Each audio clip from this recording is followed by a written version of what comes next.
ሰላም ተወዳጆች እንዴት ናችሁ? እኔ በጣም ደህና ነኝ፣ እግዚአብሔር ይመስገን። ዛሬም እንግዲህ እንደወትሮው ስማርት የሆነ ቪዲዮ ይዤላችሁ መጥቻለሁ። በዚህ ቪዲዮ ታዲያ ጸሎታችሁ እንዲሰሙ የሚያደርጉ 3 በጣም አስፈላጊ የሆኑ ነገሮችን እነግራችኋለሁ። ስፔሲፊካሊ ሶስተኛው እጅጉን ወሳኝ ስለሆነ ይህንን ቪዲዮ በጥሞና እንድትከታተሉ ላሳስባችሁ ወዳለሁ። ለዚህ የዩቲዩብ ቻናል ታዲያ አዲስ የምትሆኑ ሰዎች ብትኖሩ ይህንን የዩቲዩብ ቻናል ሰብስክራይብ በማድረግ ቤተሰብ እንድትሆኑ ጥሪ ላቀርብላችሁ ወዳለሁ። ሰብስክራይብ ማድረግ በፍጹም እንዳይረሳ። ቢካዝ ይህ የዩቲዩብ ቻናል ወንጌል የሚሰበክበት ስለሆነ ሰብስክራይብ ማድረግ ይኖርባችኋል። እንኳን አይደለም ይህንን ዓለማዊ የሆነ ቻናልን ሰብስክራይብ የምናደርግበት ሁኔታ አለ።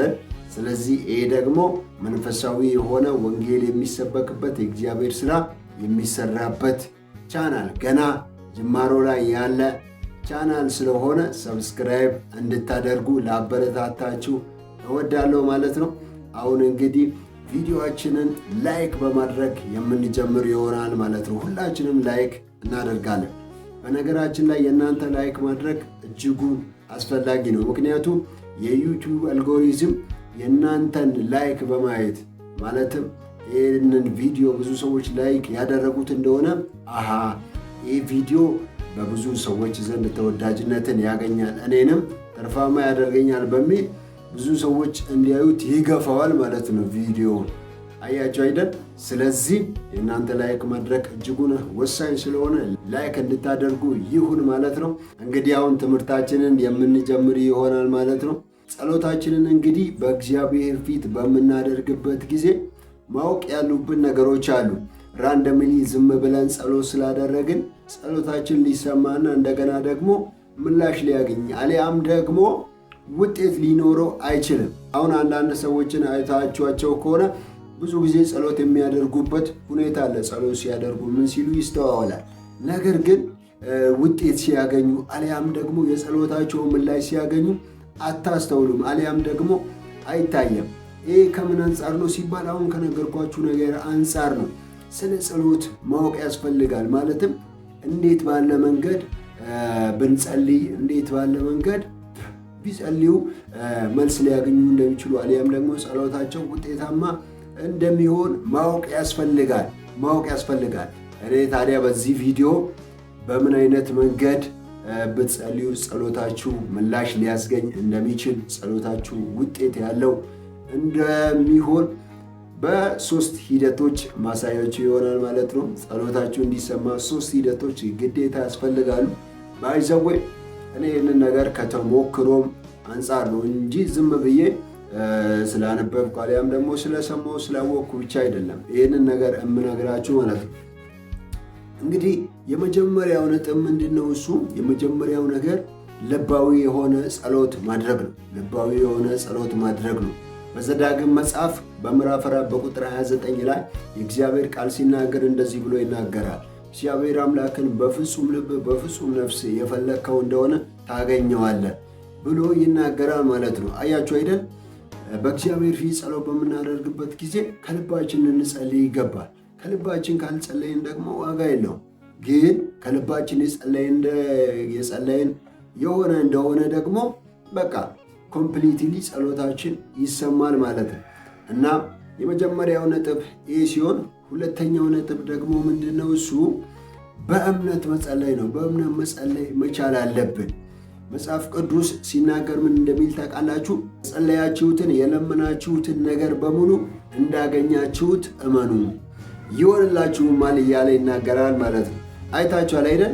ዝም ብሎ መጸለይ ብቻ ሳይሆን ማመንም ያስፈልጋል። አንድ ሰው በሚጸልይበት ጊዜ፣ እኛ በምንጸልይበት ጊዜ ማመን መቻል አለብን።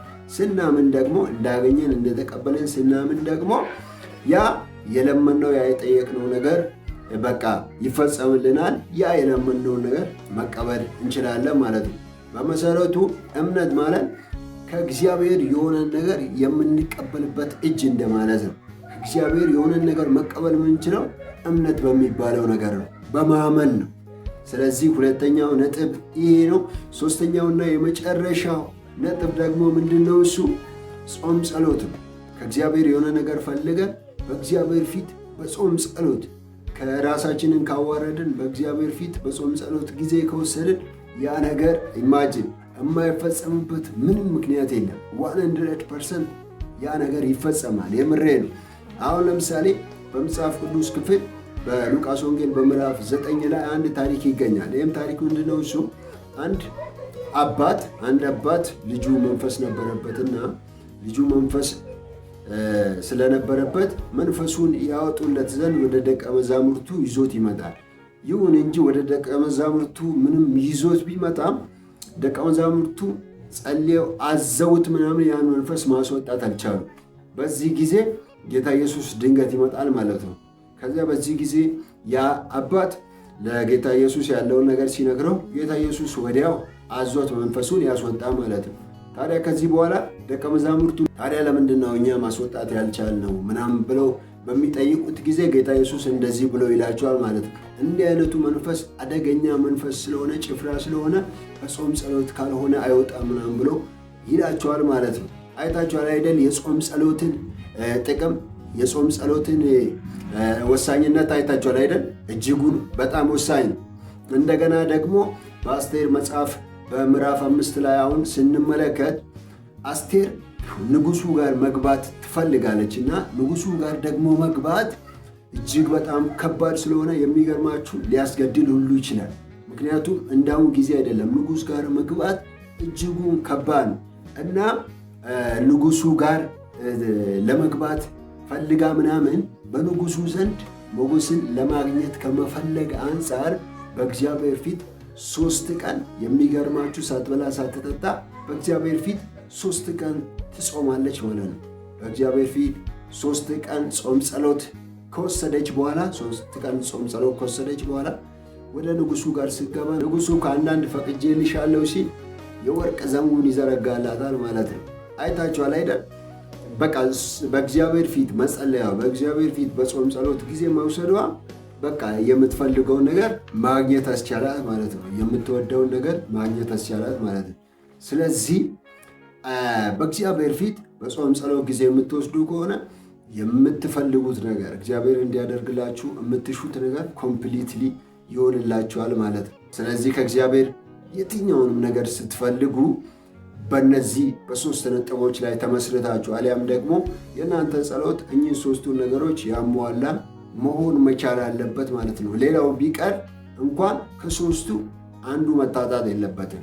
ወይ ከልባችሁ መጸለይ ይኖርባችኋል፣ አሊያም ደግሞ በእምነት አሊያም ደግሞ በጾም ጸሎት ማለት ነው። በጾም ጸሎት መጸለይ መቻል ይኖርባችኋል ማለት ነው። እንግዲህ ተወዳጆች 3ቱ ነጥቦች እኚህ ናቸው። በእውነት እንደወደዳችኋቸው ተስፋ አደርጋለሁ። ዳግም ታዲያ በእውነት ከዚህ በላይ በሚመስጥ ከዚህ በላይ ድንቅ በሆነ ቪዲዮ የምከሰት ይሆናል ማለት ነው። ታዲያ ሀሳብ አስተያየቶቻችሁን በኮመንት ሴክሽን ላይ እንድታሰፍሩ ይሁን። እንደገና ደግሞ ለዚህ የዩቱብ ቻናል አዲስ የምትሆኑ ሰዎች ካላችሁ ሰብስክራይብ እንድታደርጉ በእውነት በጌታ ፍቅር እጠይቃችኋለሁ። ደግሞ ይህ ቪዲዮ ብዙ ሰዎች ጋር ይደርስ ዘንድ አብዝታችሁ ላይክ እንድታደርጉ ይሁን። ዳግም በሌላ ቪዲዮ ታዲያ እስክንገናኝ መልካም ሳምንት መልካም ጊዜ ይሁንላችሁ። ሩካናችሁ እግዚአብሔር ያኩራ።